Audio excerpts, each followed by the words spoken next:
ত্রিস্তর পঞ্চায়েত নির্বাচন নিয়ে একেবারে প্রস্তুত নির্বাচন কমিশন, যে কোনো সময় ঘোষণা হতে পারে। চূড়ান্ত পর্বের প্রস্তুতিতে রয়েছে নির্বাচন কমিশন এবং খুব সম্ভবত জুলাইয়ের প্রথম দিকে নির্বাচন ঘোষণা হবে এবং আগামী 5 আগস্ট নির্বাচন অনুষ্ঠিত হবে। 8 আগস্ট ভোট গণনার ফলাফল প্রকাশ করা হবে। সেদিক থেকে বলা যায় এই সময়ের মধ্যে রাজনৈতিক দল হিসাবে বেশ কয়েকটি দল যখন প্রকাশ্যে নির্বাচন সংক্রান্ত বিষয়ে কথা বলেছেন, নির্বাচনে লড়াই করার কথা বলেছে, সেদিক থেকে এবার এই সারিতে নাম লেখালো মথার তরফে আনুষ্ঠানিকভাবে ঘোষণা করা হলো তারাও ত্রিস্তর পঞ্চায়েত নির্বাচনে লড়াই করবে এবং এই মর্মে মথার সুপ্রিমো তার বার্তায়, অডিও বার্তায় তিনি সেই বিষয়ে বিস্তৃত বলেছেন এবং এই নির্বাচন সংক্রান্ত বিষয় নিয়ে গত বেশ কয়েকদিন ধরে যে আলোচনা চলছে তাতে আরও একটি নতুন অধ্যায় বা নতুন বিষয় সেখানে যুক্ত হলো। এখন প্রশ্ন হলো, রাজ্য সরকারে আছে বিজেপির সহকর্মী হিসাবে বা বলা যেতে পারে বিজেপির রাজনৈতিক পার্টনার হিসাবে মথা, এবং সেদিক থেকে সরকারে থাকা সুবাদে কি বিজেপির বিরুদ্ধে সেখানে লড়াই করবে মথা, বিজেপির সঙ্গে আলোচনায় লড়াই করবে মথা, এমন একটি প্রশ্ন যখন উঠছে তখন বিজেপির নেতারা অবশ্য কিছু বলেননি। মথার নেতৃত্ব জানিয়েছেন যে আলোচনার জন্য তাদের দরজা খোলা আছে, অর্থাৎ মথার দরজা খোলা রাখা হয়েছে বিজেপির জন্য। আর বিজেপি দাদা শরিক সেদিক থেকে বিজেপির দরজা খোলা কিনা সেটা অন্তত স্পষ্ট বিজেপির নেতৃত্ব করেননি। আর বাকিদের কথা নিয়ে যদি বলা যায় তাহলে আইপিএফটি রয়েছে, সেদিক থেকে আইপিএফটির কী অবস্থান সেটা অবশ্য পরিষ্কার করলেন না আইপিএফটির নেতৃত্ব। আপাত দৃষ্টিতে এই বিষয়গুলো নিয়ে আলোচনা চলছে, বিষয়গুলো নিয়ে কথাবার্তা চলছে কি হতে পারে আসন্ন ত্রিস্তর পঞ্চায়েত নির্বাচন নিয়ে। কেউ বলছিলেন যে 2019 সালের অভিজ্ঞতায় নির্বাচন নিয়ে আর কি আগাম ভাবনা আছে। এই অনুষ্ঠানে অনেকে প্রায় প্রতিদিন কথা বলেন। যারা ত্রিস্তর পঞ্চায়েত নির্বাচন নিয়ে কথা বলতে চান, ব্যাখ্যা করতে চান, তাদের কাছে অনেক রকম মতামত আছে। আমরা আপাত দৃষ্টিতে আজ বলতে পারি যে নির্বাচনের দিনক্ষণ ঘোষণার আগে থেকে রাজনৈতিক উত্তাপ আরও কয়েক গুণ বাড়িয়ে দিলেন মথার সভাপতি বিজয় কুমার রাঙ্কল সহ অন্যান্যরা। মথার সুপ্রিমো প্রদ্যুৎ কিশোর দেববর্মন সহ অন্যান্যদের বক্তব্য থেকে বেশ কয়েকটি বিষয় সেখানে উঠে আসছে। আরও একটি বিষয় প্রসঙ্গক্রমে বলতে হয়, মথার তরফে আজ 3 সদস্য প্রতিনিধি দল রাজ্য নির্বাচন কমিশনারের সঙ্গে দেখা করেন এবং তাদের তরফে ভিলেজ কমিটির নির্বাচনকে ত্বরান্বিত করার আহ্বান রাখা হয় এবং একই সাথে ডিসির 2টি আসনে সেখানে শূন্য পড়ে আছে, সেখানে উপনির্বাচন করার দাবি করা হয়েছে মথার তরফে। এই মথার তরফে 3 সদস্য প্রতিনিধি দল যখন রাজ্য নির্বাচন কমিশনারের সঙ্গে কথা বলেন, তারপর তারা সংবাদ মাধ্যমের মুখোমুখি হন, প্রতিক্রিয়া ব্যক্ত করেন। সেদিক থেকে কয়েকটি বিষয় নিয়ে সেখানে আলোচনা হয়, তার মধ্যে কয়েকটি বিষয় সেখানে উত্থাপন করা হয় এবং ত্রিস্তর পঞ্চায়েত নির্বাচনের পাশাপাশি ভিলেজ কমিটি নির্বাচন নিয়ে সেখানে কথা হয় এবং আপনাদের কাছে এই কথাটি আমরা আগাম জানিয়ে দিয়েছি যে ডিসেম্বর মাসে ভিলেজ কমিটি নির্বাচন অনুষ্ঠিত হবে। রাজ্য নির্বাচন কমিশন প্রথম পর্বে অর্থাৎ আগস্টের প্রথম দিকে ত্রিস্তর পঞ্চায়েত নির্বাচন সম্পন্ন করার পর এই পর্বের যে প্রক্রিয়া নির্বাচনী আচরণবিধির সেটা 12 আগস্ট শেষ হবে। ঠিক তারপর প্রক্রিয়া শুরু হবে ভিলেজ কমিটির নির্বাচনের এবং সেই সময় উপনির্বাচন করার সম্ভাবনা খুব দেখা দিয়েছে। ধারণা করা হচ্ছে উপনির্বাচন প্রক্রিয়াও ভিলেজ কমিটির নির্বাচনের সময় শেষ করতে পারে। রাজ্য নির্বাচন কমিশনের তরফে জানা গেছে যে আগস্টের 12 তারিখ যখন ত্রিস্তর পঞ্চায়েত নির্বাচনের প্রক্রিয়া শেষ হবে, তারপর ভিলেজ কমিটি নিয়ে সীমানা বিন্যাস থেকে শুরু করে আসন বিন্যাস থেকে শুরু করে সংরক্ষণ বিষয় থেকে শুরু করে সর্বোপরি ভোটার তালিকার খসড়া তালিকা প্রকাশ থেকে শুরু করে চূড়ান্ত ভোটার তালিকা প্রকাশের বিষয়টি সব কিছু সেখানে খুব দ্রুত শেষ করে ডিসেম্বর মাসের মধ্যে ভিলেজ কমিটি নির্বাচন করার প্রক্রিয়া শেষ করা হবে। তারও একটা আলাদা প্রেক্ষাপট আছে। আপনারা প্রত্যেকেই জানেন যে রাজ্যে এডিসিতে নির্বাচন হয়নি। প্রশাসক নিয়োগ করার পর মথার তরফে বা তৎকালীন মথার নেতৃত্ব তারা ত্রিপুরা উচ্চ আদালতে মামলা করেছিলেন।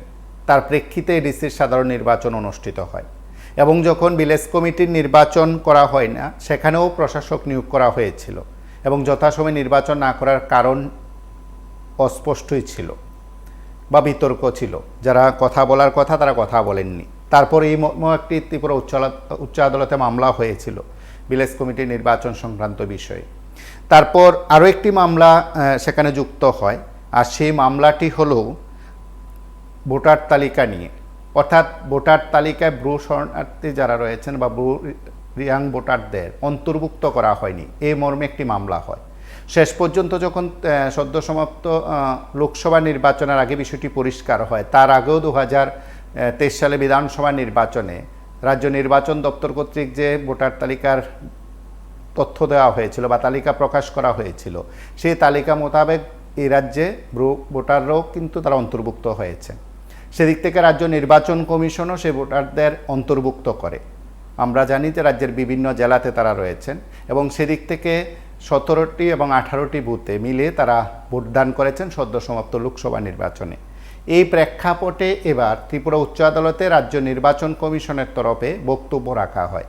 তার নিরিখেই রাজ্য নির্বাচন কমিশনকে বলে দেওয়া হয়েছে সব কিছু ঠিকঠাক করে নির্বাচন করার।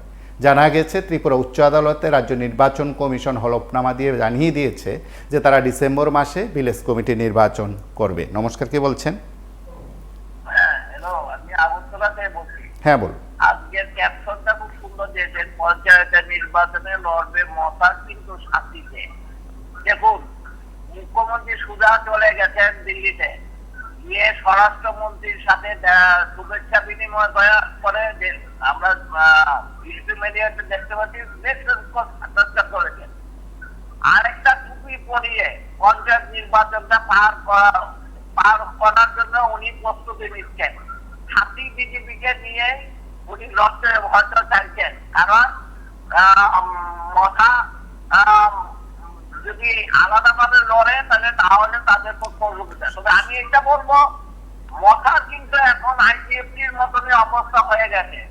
আপনি কিছু বলবেন, উনি যে ছাপ্পা ভোটে ভোটকে জয়ী করে নিজের স্বার্থটাকে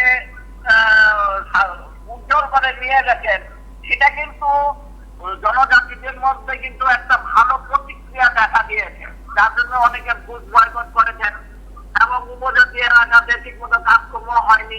তারা সেই জল, বিদ্যুৎ এবং শিক্ষা সবকিছু নিয়ে এখন আলোচনা চলছে। আপনারা যে অনুষ্ঠান করেছেন, স্কুল মানে মার্জার করে দিচ্ছে, তো সেই জায়গাটা নিয়ে তারা বুঝতে পারছে যে চিত্রমথা যে সমর্থনটা হারিয়ে যাচ্ছে। এখন বিজেপি চেষ্টা করবে আরেকটা লালিপপ দিয়ে নাকি বিজয় নাঙ্গল, অনিমেষ দেববর্মা, প্রদ্যুৎ কিশোরকে কিছু একটা দিয়ে সন্তুষ্ট করে এই বৈতরণী জানি পার পেয়ে যাওয়া যায়। কিন্তু যদি এটা পার পেয়েও যায়, তারা সন্তুষ্ট করে, তাহলে চিত্রমতার অবস্থা কিন্তু আইপিএফ থেকে খারাপ হয়ে যাবে। কারণ বারবার নাটকটা না ত্রিপুরাবাসী ভালো করে বুঝতে পারছে। আপনি মনে করবেন না ত্রিপুরাবাসী রাজনীতি সচেতন নয়, আরো সচেতন। ওই ছাপ্পা ভোট দিয়ে দিতে এটা আমরা গত দেখতে পাই এরকম ভাবে ছাপ্পা ভোট দিয়ে জয়ী হওয়ার জন্য একটা বিরোধী শক্তি দরকার। যে কোনো জিনিস সরকারি প্রতিষ্ঠান হোক, বিধানসভা হোক, পঞ্চায়েত হোক, পৌরসভা হোক, বিরোধী শক্তি একটা দরকার। বিরোধী না থাকলে আপনি সঠিক দিশা দেখা যায় না। কিন্তু এই রাজ্যে এই আমলে আমরা দেখছি বিরোধীদের শূন্য করে দেওয়া একটা চক্রান্ত চলছে।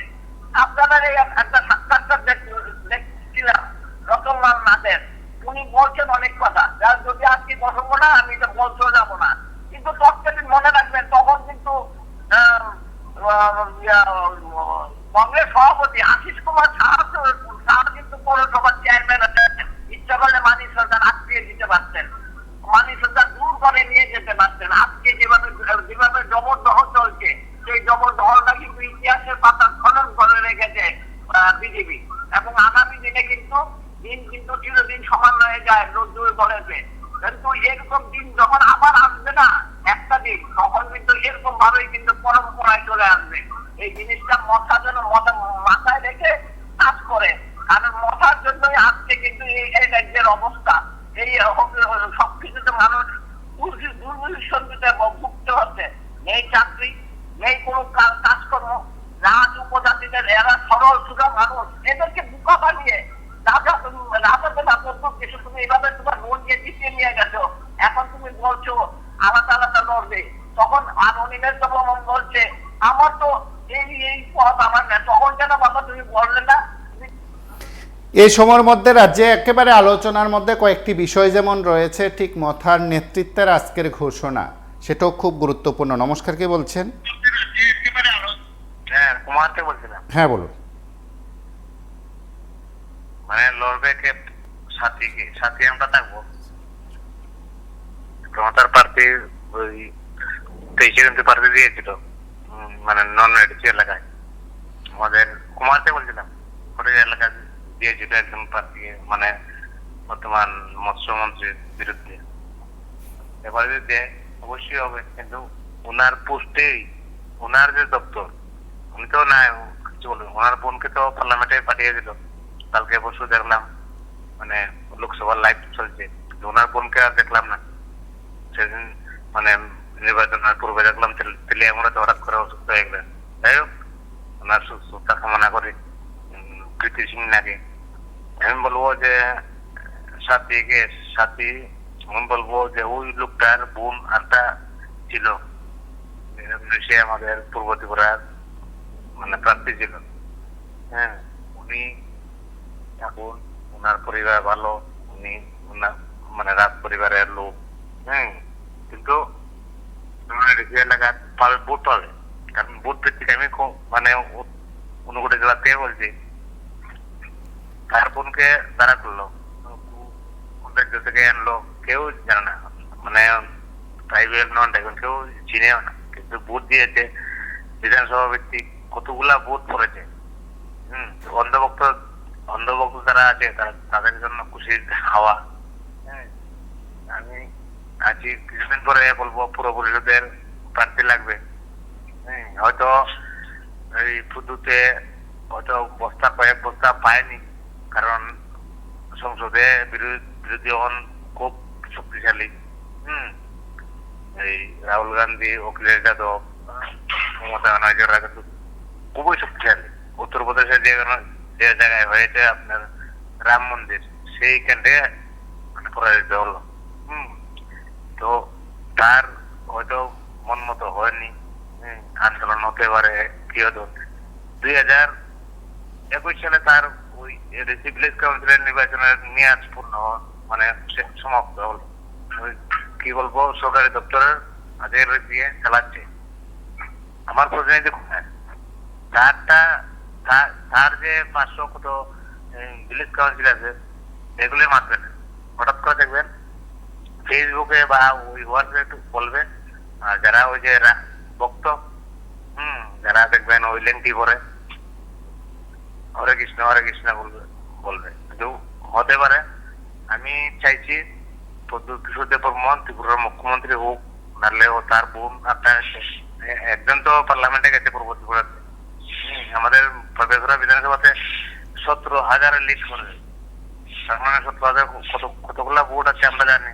ট্রাইবেল নন ট্রাইবেল কতজন আছে আমাদের হাতে আছে, মানে বাঙালিরা বেশি করে দিয়েছে ভোট। তো আমি বলবো যে প্রজ্ঞা হোক আর ওই কৃতি সিং হোক, তারা যেন ত্রিপুরার মুখ্যমন্ত্রী হয়। ওনার মা বাবা এমপি ছিলেন, মন্ত্রী ছিলেন, এরকম বলবো। কিন্তু প্রার্থী আমি আমাকে যে অফার দেয়, আমি প্রার্থী হবো, কারণ টাকার খেলা, আমার টাকা লাগবে। কত বস্তা কত কোটি টাকা লেনদেন হয় না হয়, ইডি সিবিআই কিছু না, কিন্তু সুপ্রিম কোর্টে যখন বললো ইলেকশন ফান্ড বন্ড কোথাতে কত যায়, তখন তো বোঝা গেল তার মতো মনে হয় প্রত্যেকের মন প্রভূত হয়নি। হয়তো কয়েকশো কোটি টাকা চেয়েছিল, হয়তো অল্প দিয়েছে। নমস্কার, কে বলছেন? হ্যালো। হ্যালো, হ্যাঁ বলুন। বলছিলাম ত্রিস্তর পঞ্চায়েতে লড়বে মথা সাথীতে। আসলে তো এখানে একটা দেখবেন এটা চিটিংবাজি চলবে। চিটিংবাজি তো আগেও করছে, এখনো করবে, সামনেও করবে। এখন মথা বলছে বিভিন্ন দেখছি বিভিন্ন চ্যানেলে যে ওনারা বলছে একা ওনারা লড়াই করবেন, অথচ জুট করেছেন, মন্ত্রিসভাতে গিয়েছেন বিজেপির সঙ্গে। কিন্তু দেখা গেল যে বিজেপির তারা সঙ্গে যদি জুট হইয়া তারা নির্বাচনে যায়, হয়তো মানুষ তাদেরকে পছন্দ করবে না, তাদেরকে ভোট দেবে না। কিন্তু ওই যে বিজেপি বিরোধী যে ভোটগুলি পাওয়ার জন্য মথা আবার আলাদাভাবে দাঁড়াবে। যেমন এইটার নামই বাটপারি, এইটার নামই আবার মানুষকে টুপি টুপি পরাবেন এই পিতামাতার লোকরা। প্রদ্যুৎ কিশোর আসলে 1 নম্বর চিটিংবাজ মানুষ। এ দেখেন, চিন্তা করেন, জুট হয়েছে বিজেপির সাথে, তো বিজেপির সঙ্গে বন্ধুত্ব একসাথে তোমরা দাঁড়াও। একই সঙ্গে তোমার বইনের দিয়া যদি বিজেপির প্রতীক চিহ্নে দিয়া মথারে দ্বারা করাইতে পারো, এখন পঞ্চায়েত দায়িত্ব আলাদা দাঁড়াইতা, ওই মানুষ যে আর পছন্দ করে না। হ্যাঁ, মানুষের মানে বোকা বানাইয়া মানুষের ভোট পাওয়ার জন্য এই পদ্ধতি শুধু এই কাণ্ড বিক্রি আবার করব। আমার মনে হয় উপজাতি মা বোনেরা এই পদ্ধতি কৃষির এই বাটপারি বিধি তারা না বুঝে তাদের ভবিষ্যৎ যেটা খারাপ হয়েছে সামনের দিকে কিন্তু আরো বেশি খারাপ হবে। কারণ ওরা একবার ভাবো, আগে তারা কি পাইতো, এখন কি পায়। ওদের কি ছিল না, ওদের ঘরে ঘরে চাকরি যেগুলি কে দিয়েছে, ওদের রাবার বাগান গুলি কে করিয়ে দিয়েছে। ম্যাক্সিমাম মানে পাহাড়ি অঞ্চলে কিন্তু রাবার বাগান আগের গভর্নমেন্ট তারা তাদেরকে তৈরি বাগান করে দিয়েছে, টাকা দিয়ে বিভিন্ন মানে সুযোগ সুবিধা করে তাদেরকে বাগান করিয়ে দিয়েছে। এরপরে তাদের যা যা বাঁচার জন্য দরকার তারা পেয়েছে। এখন নতুন করে বিজেপি গভর্নমেন্ট টুক দিল, তারা তো দিছে না আমরা তোমাদের সবচেয়ে বেশি দেবো, এই দেবো, এই দেবো, ঘরে ঘরে 15,000 টাকা দিয়ে দেবো, আর মিসকল গেলে চাকরি দেবো। এই ধরনের বিভিন্ন টুপের পরে পিতামাতার লোকরা ঠিক থাকতে পারলো না, তো এই গভর্নমেন্টে বাদ দিয়ে এবার পিতামাতারে ভোট দিয়া এই কাণ্ড বৃদ্ধি করে তারা এখন খাওয়ান নিচ্ছে না। যেখানে বিভিন্ন জায়গাতে আন্দোলন করতেন, জলের লেগে আন্দোলন করেন, স্কুলে মাস্টারের লেগে আন্দোলন করেন, ছাত্ররা পড়াশোনা হয় না আন্দোলন করেন, চাকরির লেগে আন্দোলন করেন, কোন জিনিসটার জন্য আন্দোলন করেন না। এই সমস্ত কিছু করার জন্য সমস্ত কিছুর জন্য দায়ী কিন্তু প্রত্যেক কিশোর পিতামাতার সুপ্রিমো। ও একবার কিন্তু এই সরকারটা কিন্তু চলে গেছিল, শুধু পিতামাতা এটাকে ধাক্কা দিয়ে মানে জিরাতালি করে রাখছে। প্রত্যেক কিছু তো মোটা অঙ্কের টাকা খেয়েছেন, আমরা যতটুকু জানি মোটা অঙ্কের টাকা খেয়েছেন। তার দলের 2 একজন বড় লিডার যারা যারা মন্ত্রিসভাতে গিয়েছেন তারাও মোটা অঙ্কের টাকা খেয়েছেন। তো তারা টাকা খেয়ে সাধারণ ট্রাইবেল যারা তারা বোকা বানাইয়া তারা নিজেরা পকেট ভারী করলো। এইগুলি যদি ট্রাইবেল মা বোনরা না বুঝেন, ভবিষ্যতে কিন্তু আরো অন্ধকার হবে, তাদের বাঁচার খুব সংকীর্ণ অবস্থা হবে। আমি আহ্বান রাখবো উপজাতি সরল সোজা মা বোনেরা, আপনারা একবার ভাবুন, আগে কি পাইছেন, এখন কি পান, আগের যে সুযোগ সুবিধাটা কেন এখন পান না। আপনারা জিজ্ঞেস করুন প্রদ্যুৎ কিশোরকে, আপনাদের যে সুপ্রিমো, যাকে আপনারা দেখলে নমস্কার করেন, রাজা রাজা বলে রাজার মাথা, আরে প্রত্যেকে রাজার মাথায় নমস্কার, কে বলছেন? হ্যালো,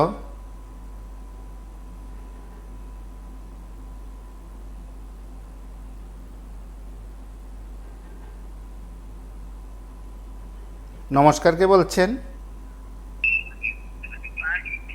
হ্যালো,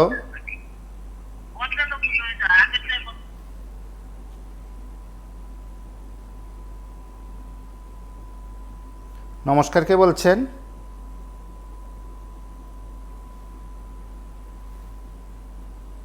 নমস্কার, কে বলছেন?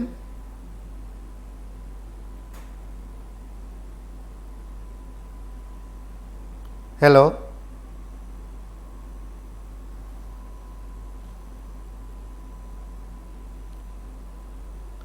নমস্কার, কে বলছেন? হ্যালো, নমস্কার, আগরতলা থেকে বলছি।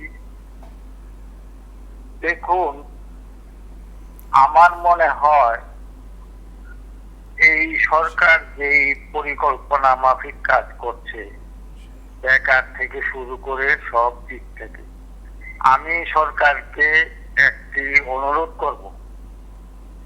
হ্যাঁ, খুব ভালো কাজ করছে, তবে আরেকটু উপকার হবে ভারতবর্ষের মানুষের। এটা হলো যেমন আমাদের ত্রিপুরার যে শুনছি 160টা স্কুল তারা বন্ধ করে দেবেন। এই ধরনের সিদ্ধান্ত যদি সরকার নেয়, তাইলে আমার মনে হয় সংসদে 524টা সিট আছে, 124টা করুক, আর বাকি সব বন্ধ করে দিক, এর প্রয়োজন নেই। রাষ্ট্রপতি, প্রধানমন্ত্রী থেকে শুরু করে ওদের বেতন 3 ভাগের 1 ভাগ করুক। ত্রিপুরা রাজ্যে 60 জন বিধায়ক আছে, 10 জন বিধায়ক করুক, 3 জন মন্ত্রী রাখুক। এইভাবে সারা ভারতবর্ষ যদি করা হয় তাইলে কোটি কোটি টাকা উপকার হবে।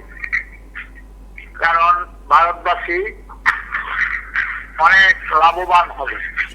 এই ধরনের কাজের জন্য আমি ওনাদেরকে অনুরোধ করছি।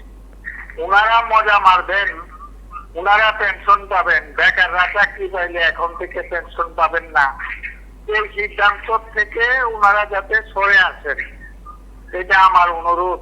প্রধানমন্ত্রী, মাননীয় ত্রিপুরার মুখ্যমন্ত্রী, ওনারা যদি কোনো সোর্স মারফত এই কথাগুলি শুনেন, ব্যবস্থা করুন, তাইলে মানুষ খুশি হবে।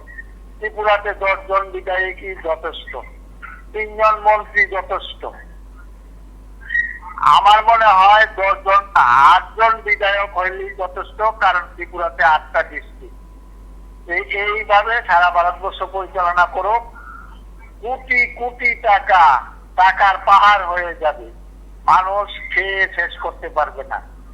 এই সিদ্ধান্ততে আসুক সরকার, চাইলে মঙ্গল হবে ভারতবর্ষ। এইটাই আমার অনুরোধ। নমস্কার। নমস্কার, কে বলছেন? হ্যালো,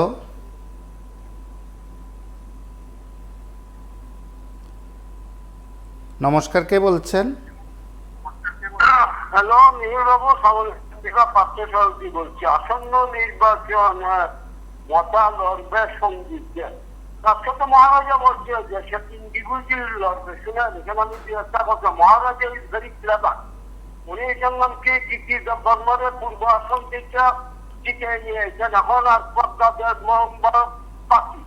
কাজে এখানে প্রেশার পলিটিক্স মহারাজা শুরু করছে, এবং জন্মকে বিপ্লব বাবু নিশ্চয় ওইখানে যেটা রাজ্যসভার আসনটা থাকবো, রাজ্যসভার আসনটা মহারাজা ওই ওনার প্রজ্ঞা করে নিলে, আর না দিলে পরে ওইখানে প্রেশার পলিটিক্স। কাজে মহারাজা উনি ওনার 2 বোনকে প্রতিষ্ঠিত করিয়া তারপরে উনি ওনার রাজনীতি, কারণ উনি কিন্তু অনেকের থেকে উনি অনেক ইন্টেলিজেন্ট। এক বোনে আনছে আর বোনের রাস্তা পুরো আছে, দিস ইজ প্রেশার পলিটিক্স, যে উনি একা লড়বো, কারণ একা লড়লে পরে উনি অনেক দিক দেবো, যেমন ওই এডিসির ভোটে উনি নিচ্ছেন। কাজে মহারাজার বাদে আনতে গেলে এরা পক্ষে সম্ভব না। মহারাজার দিস ইজ পলিটিক্স। ভালো থাকবেন, টেক কেয়ার। নমস্কার, কে বলছেন? হ্যালো, কথা বলুন। নমস্কার দাদা। হ্যাঁ, বলুন। দেখুন, একটা দুঃখের বিষয় আমি বলছি, এটা ঠিক যেমন ভুল করে গেছে মানুষ, শুধু সবাই এবারে একদম সরল সিধা বলে এসটি যারা উপজাতি লোকেরা, এরা দুঃখী, এরা কেন, এরা কেন, এই বাঙালিরা মুখে এরকম শুধু শোনা যায়। আসলে কি তারা তো টিকা রয়েছে বাঙালির উপরে, এই যে কিছু বাঙালির উপরে যত ষড়যন্ত্র করে টিকা রয়েছে। বিজেপিরে পাস করায় নিজের দলের থেকে, আবার কয় আমি কিপটা মাথারি পার্টির জন্য, এই জন্য, সেই জন্য। তারপরও উপজাতিরা তার পেছন লেগেছে। তার পেছন লেগে থাকার কারণ তো হলো বাঙালির উপরে বিদ্রোহ ভিতরে পড়তেছে, ওইটাই এইভাবে ঠিক আছে। তাহলে বাঙালিরা বুঝতেছে তারা একদম সরল সোজা মানুষ, এই মানুষ, এই মানুষ। আসলে কি তারা সরল সোজা? তাদের স্বার্থ একজন থাকতেছে না। তারা পাহাড়ে ইনকাম কত আপনি কল্পনা করতে পারতেন না। উপজাতিরা এখন আর গরিব নাই, বাঙালির কিনতে পারে উপজাতিরা। তারপরে কিছু বাঙালি মূর্খরা আছে, শুধু এরা সরল ভাষায় বলে, এরা সরল, নিজের যে সমস্ত কিছু নিয়ে যাইতেছে এটা তো জানে না। ওই মানিক সরকাররা লুবির মতো লুবিরা, এরা সমস্ত জায়গা জমি এরা দিয়ে এসেছি বাদ করে দিয়ে আমরা ভিতরে আমরা দিল সর্বনাশীরা, যারা কিছু বাঙালি আসছিল এরাও দিল, তারা তারা সহজ ছিল মানুষ। এই ভাষাটা এদেরকে এত সরল বাবাটাই ভালো। আপনি দেখেন এরা জীবনে শিক্ষিত হইতো, রাজা তো এরা শোষণ করতে করতে সব শেষ। একমাত্র ফৌজি ডিপার্টমেন্টের মধ্যে রাজার যে ফৌজি আছিল একমাত্র কর্নাল বাড়ি ছাড়া, কর্নাল ছাড়া আর কোন ফৌজির অস্তিত্ব আছিল আপনার ফৌজির পর্যন্ত অস্তিত্ব শেষ করতে। এই পাহাড়িরা উপজাতিরা ধ্বংস করে দিচ্ছে। আচ্ছা, সেই উপজাতিরাই এই পদ্ধতি মানে রাজার বংশধর ছেলে তার পরামর্শ চলছে। তার পরামর্শ যদি বাঙালিরা খায়ালা, বাঙালিরা লয়ে যেতে থেকে এই সমস্ত বিরাট ধরে রেখে দিচ্ছে। আর ভিতরে তারা কি কি ইনকাম আছে একটা যাচাই করুক, পুলিশ দেয়া জঙ্গল ডিরেক্ট করুক। জঙ্গল ডিরেক্ট করলে তাহলে বুঝতে পারবো তারা কি করতেছে না করতেছে, বুঝলেন? আর কি কোনো ইঙ্গিত দেয় ওটা ভালো না, তুমিও একটু ইঙ্গিত দিলাম।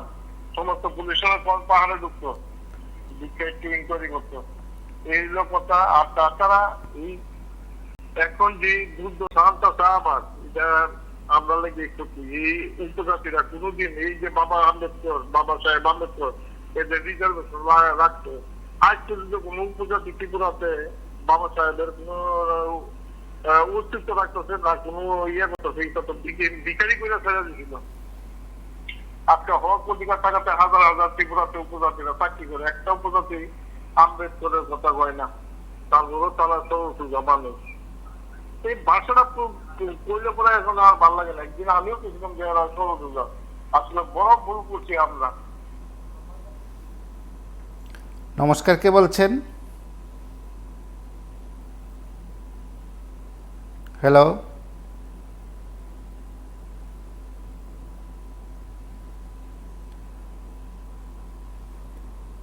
নমস্কার, কে বলছেন?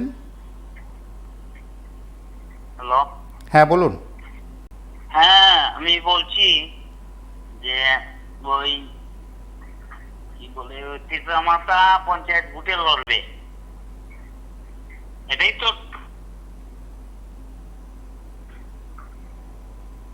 হ্যালো হ্যাঁ বলুন। হ্যালো,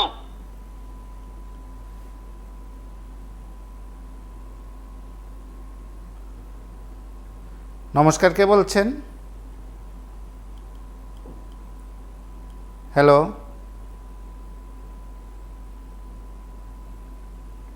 নমস্কার, কে বলছেন? হ্যালো, হ্যালো, কথা বলুন।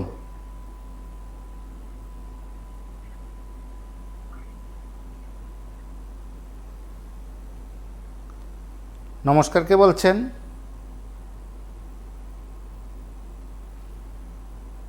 হ্যালো,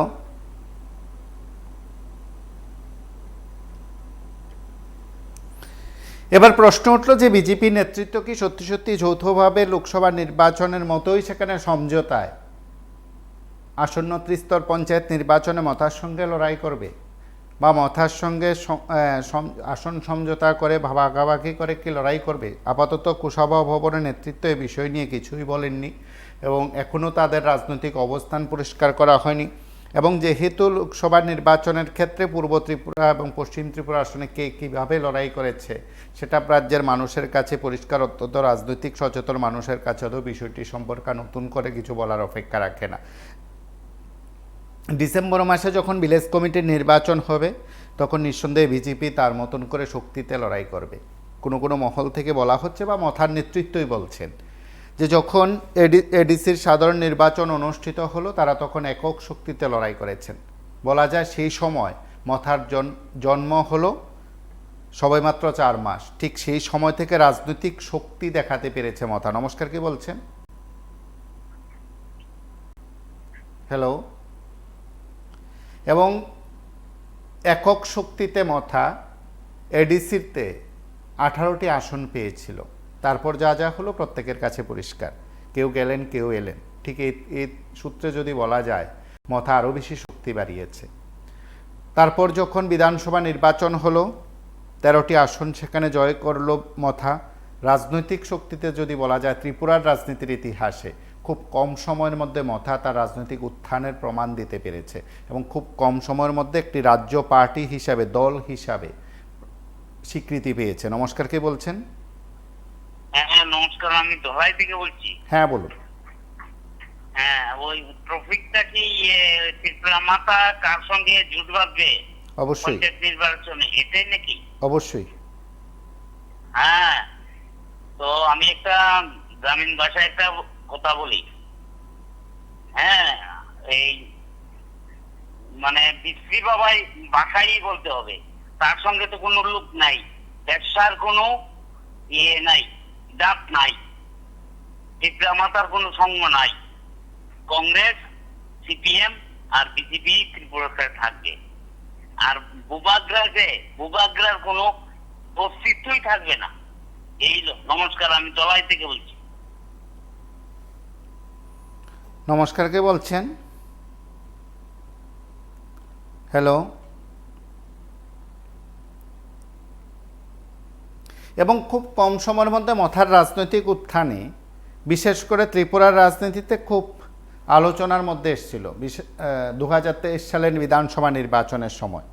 মনে হয়েছিল যে মথাকে কে জুড়ে রাখতে পারে, মথাকে কে ধরে রাখতে পারে এবং মথাকে নিয়ে কে লড়াই করতে পারে, তার প্রতিযোগিতা দেখেছেন এই রাজ্যের রাজনৈতিক মহল তো বটে, সাধারণ মানুষও দেখেছেন। রাজনৈতিক অভিজ্ঞতায় যারা আছেন, বলতে পারেন প্রায় প্রতিদিন রাজনৈতিক চর্চা করেন, রাজনীতির হারির খবর যারা রাখেন, ঠিক তারা শক্তি দেখেছেন। একটা নির্দিষ্ট সংখ্যক ভোটারকে বা একটা নির্দিষ্ট ভোটারকে হয়তো বাগে আনা সম্ভব হয়েছে। কোনোভাবে রাজনৈতিক শক্তি প্রতিষ্ঠিত করতে গিয়ে একটি নির্বাচনে যত সংখ্যক ভোট পায় বা প্রদত্ত ভোট, তা যেমন একটা হিসাব, ঠিক তেমনি আসন কতটা পেল, ক্ষমতা এলো কি এলো না, সেটাও একটা হিসাব। সেদিক থেকে বলা যায় খুব কম সময়ের মধ্যে রাজ্যে রাজনৈতিক শক্তি প্রতিষ্ঠিত করতে পেরেছে মথা, এবং খুব কম সময়ের মধ্যে এডিসির শাসন ক্ষমতায় তারা এসছে, এবং তারপর বিরোধী দল হিসাবে বিধানসভায় ছিল, তারপর শাসক হলো, এবং এই কম সময়ের মধ্যে লোকসভার একটি আসনেও মথার পরিবারের সদস্যরা ঠাঁই পেল পদ্ম চিহ্নে। নমস্কার, কে বলছেন? নমস্কার, বলছি। হ্যাঁ বলুন। আসলে ঘটনা কি জানেন তো, আগে বুঝতে হবে আমি কি করেছি।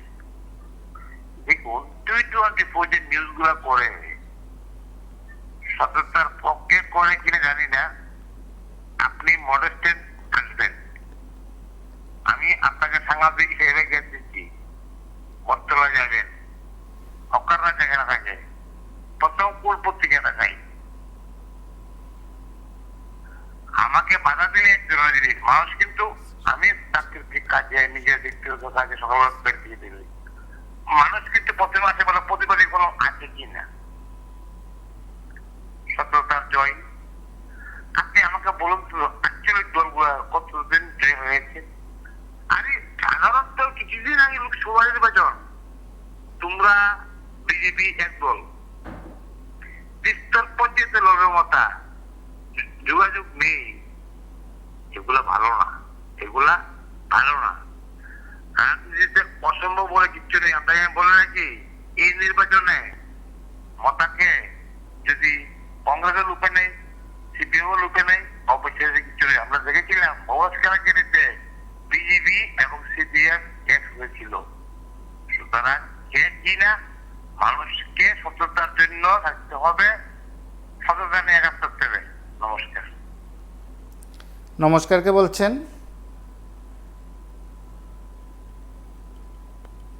হ্যালো।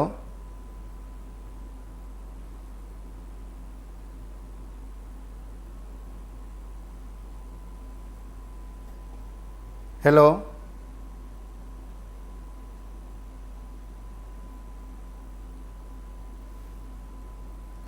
নমস্কার, কে বলছেন?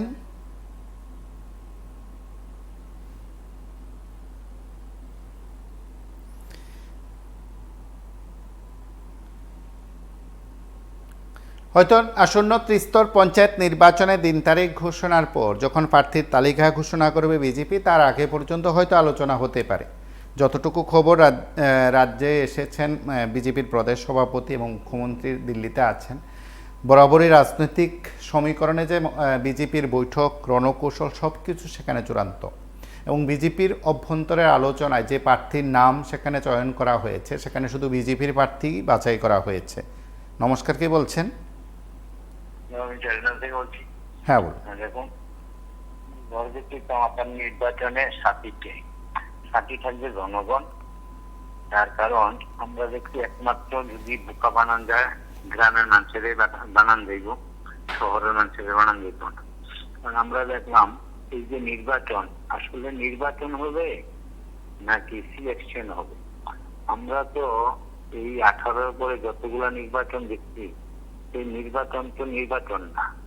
এই নির্বাচনের উপলক্ষে সাধারণ মানুষের যে কত হেনস্থা হয়, কারণ যারা বিরোধী দলের সমর্থন থাকে তার উপর যে কত আক্রমণ আছে গ্রাম অঞ্চলে, আপনারা কিন্তু মিডিয়ারা শহরটা কভার করতে পারেন, সমস্ত গ্রাম অঞ্চলে কভার করতে পারেন না। আমাদের চুয়াডাঙ্গা বিধানসভাতে যে সমস্ত ঘটনা ঘটে, যেমন আমরা দেখলাম কিছুদিন আগে সর্বদলীয় মিটিং ডাকলো চুয়াডাঙ্গা ব্লকে, দেখা গেল একজন বিরোধী দলের কর্মী গেছিল সর্বদলীয় মিটিং এ, সেই মিটিং এ যাওয়ার জন্য ওই বিজয়না রাস্তা থেকে ঘুরে গেছে। এইখানে নির্বাচন আমরা কি করে আশা করতে পারি? আসলে নির্বাচন হবে। আর পঞ্চায়েত নির্বাচন, পঞ্চায়েতের মেয়াদ শেষ হবে আগামী মাসে। আর ভিলেজ কাউন্সিলের নির্বাচনের মেয়াদ 2021 সালেই শেষ হয়েছে, সেই নির্বাচন করতে পারে না, তার কিন্তু পঞ্চায়েত নির্বাচন করতে পারে। তাহলে ভিলেজ কাউন্সিলের তারা কি দোষ করলো, কি অপরাধ করলো ত্রিপুরা সরকারের কাছে, কেন ভিলেজ কাউন্সিল নির্বাচন হয় না? ভিলেজ কাউন্সিল নির্বাচন না করার পেছনে বিজেপি সরকারের কারণে ভিলেজ কাউন্সিল নির্বাচন করলে তারা ওইখানে জয়যুক্ত হইতে পারবো না, যার ফলে এইটার প্রভাব নেই জেনারেলে পড়ে, যার ফলে জেনারেলটা আগে করবো, ভিলেজ কাউন্সিল করে করবো। তাদের যে এই দূরসন্ধি চিন্তাধারা, এই দূরসন্ধি চিন্তাধারার মধ্যে আমরা দেখছি ফারক আছে, আসলে নির্বাচন করতো না, নির্বাচন নামে প্রশাসনে পরিণত হইয়া বৈঠক নির্বাচিত। দেখবেন যে এইবারও 97%, 93% পঞ্চায়েত বিনা প্রতিদ্বন্দ্বিতায় জয়লাভ করে দেব, কিন্তু এখানে কোনো প্রার্থী দিত না, দেওয়ানি লেগে দিত না। আর এই রাজ্যের সংসদ পশ্চিমবঙ্গ যে গণতন্ত্র নাই, সন্ত্রাস হয়। আরে তোমার রাজ্যের সন্ত্রাসটা একবার দেখো না, নিজের ঘরের সন্ত্রাসটা একবার দেখো, দেখা আরেকটা জায়গায় পাও। তাদের মতো মানুষের লোকে মানুষ কি জবাব দিব যদি এইটার এই পরিণাম ফল যদি কোনোদিন সরকার এদিক সেদিক হয়? এই পরিণাম ফল বিজেপি কর্মীরা ঠিকই ভুগবো। আর নেতারা কিন্তু ওই যে উইরা আইছে হেলিকপ্টারে, ওই উইরা যাইব, এটার ভুগবো গ্রামের তারাই। আবার তখন যেমন গ্রামের তারা ভুগে, এই গ্রামবাসীরই আবার ভুগবো। এরকম একটা দিন আইবো আর কি। বুঝলি, আমরা সমস্ত জনগণের কাছে আবেদন রাখবো, অন্তত বিজেপি করো যা করো, কিন্তু প্রতিহিংসার রাস্তাটা বাচ্চা নিও না, কারণ এইটা তোমার জন্যই আবার থাকবো। এই জায়গা থেকে দূরে সরো, আপন ভাইটা সবাই ভাই ভাই হইয়া চলো, যার যার নির্বাচন করো, যার যার অধিকারের ভোটার অধিকার প্রয়োগ করার পর্যন্ত তাদের অধিকার আছে, তার অধিকার প্রয়োগ করতে দাও, তাহলে আগামী দিন সুস্থ সফল থাকতে পারবা। আর নইলে কিন্তু তোমাদের বিপদ তোমরাই আনো। এই জায়গাটা থেকে বিরত থাকার জন্য প্রত্যেকের কাছে আমরা আবেদন রেখে আপনাদের মাধ্যমে বলো।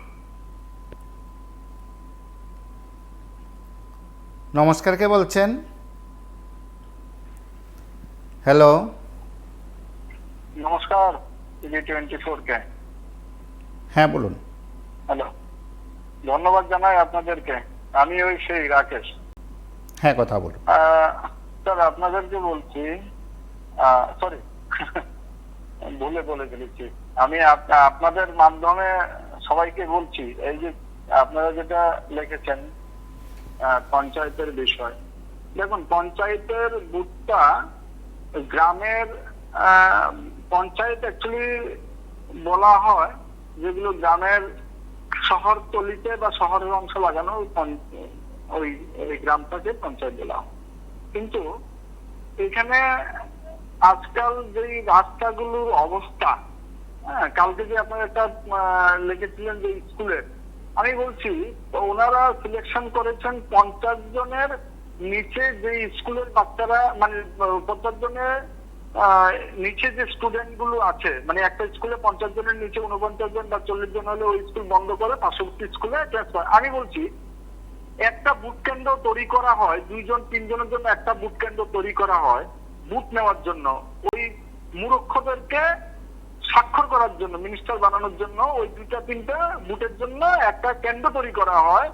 আর আমাদের সমাজটাকে ডুবিয়ে দেওয়ার জন্য 50 জন 60 জন লাগবে, এই এই এই ধরনের তাদের মন্তব্য। কেন 2টা বাচ্চা যেখানে আছে ওইখানে স্কুল চালু করতে হবে? তোমাদের যদি না থাকে দম, তোমরা গতি ছেড়ে দাও না। কে তোমাদেরকে ধরে রেখেছে? হ্যাঁ, টাকাটা কি তোমাদের ঘরে দাও? টাকাটা বাজেটে তৈরি হচ্ছে। আমাদের মতো খেতে খাতা মানুষ, অনেক কৃষক দলের ছেলে, আমাদের মতো মানুষ টাকা দিচ্ছে বলেই চলছে।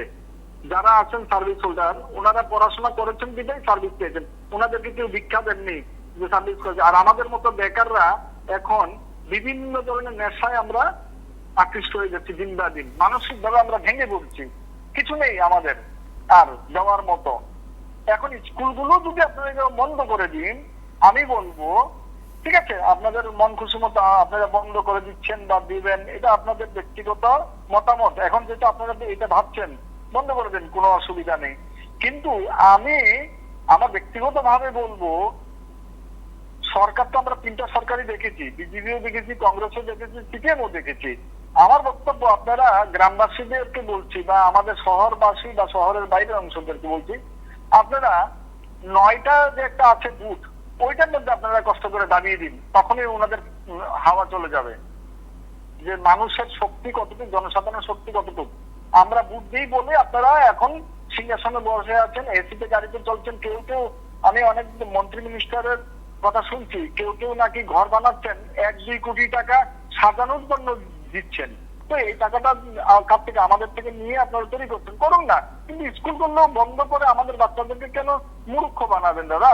আপনাদের তো কোনো অধিকার দেয়নি আমরা মূর্খ বানানোর জন্য, আপনাদের দিয়েছি সরকারটাকে চালানোর জন্য। আপনারা এতগুলো বোকামি কেন করছেন? আমাদের ছেলেদেরকে মেয়েদেরকে কেন পথে বসিয়ে দিচ্ছেন? আপনাদেরকে আর হবে না? আরে আপনাদের কত টাকা চাই চলার জন্য? যতটুকু কামাই করতে কামিয়ে নিয়েছেন, এবার ছেড়ে দিন না। আমাদের বাচ্চাদেরকে মানুষ করতে দিন না। আপনারা চাকরি দেবেন না, বিদেশে গিয়ে চাকরি করুক না কেন? নমস্কার, কে বলছেন? হ্যালো,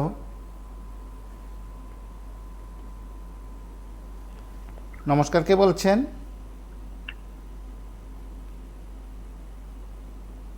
হ্যালো,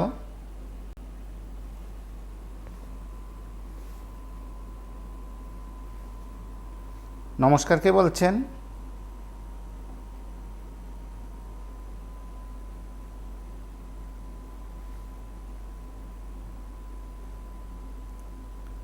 নমস্কার, কে বলছেন? হ্যালো, হ্যাঁ বলুন। নমস্কার।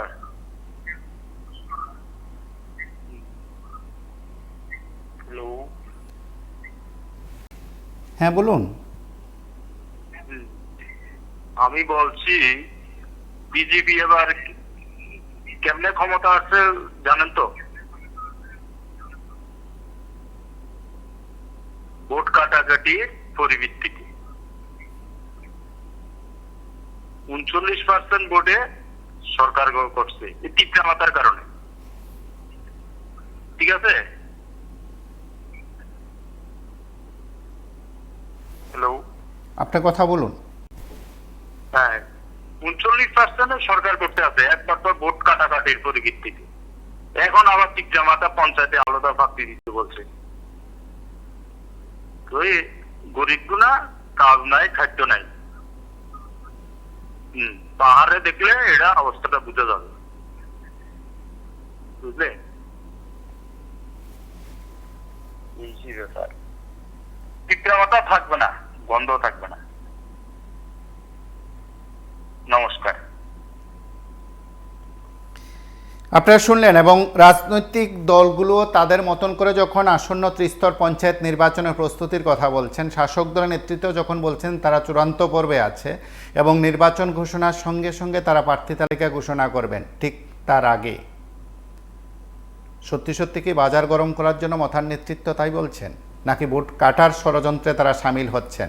নাকি সত্যি সত্যি রাজনৈতিক শক্তি দেখানোর জন্য মথা বিজেপির বিরুদ্ধে সেখানে লড়াই করবে? আর তাই যদি হয়ে থাকে তাহলে 2018 সালে আইপিএফটি এবং বিজেপি একসাথে লড়াই করেছিল, 2019 সালে আইপিএফটি আলাদাভাবে লড়াই করে, বিজেপির বিপরীতে সেখানে লড়াই করে। সে দৃশ্য যখন এই রাজ্যের মানুষ দেখেছেন, তাহলে রাজনৈতিক সমীকরণে মথা, বিজেপি কিংবা আইপিএফটি আলাদা আলাদা একে অপরের বিরুদ্ধে লড়াই করলে আপত্তি কোথায়? কোথাও আপত্তি নেই।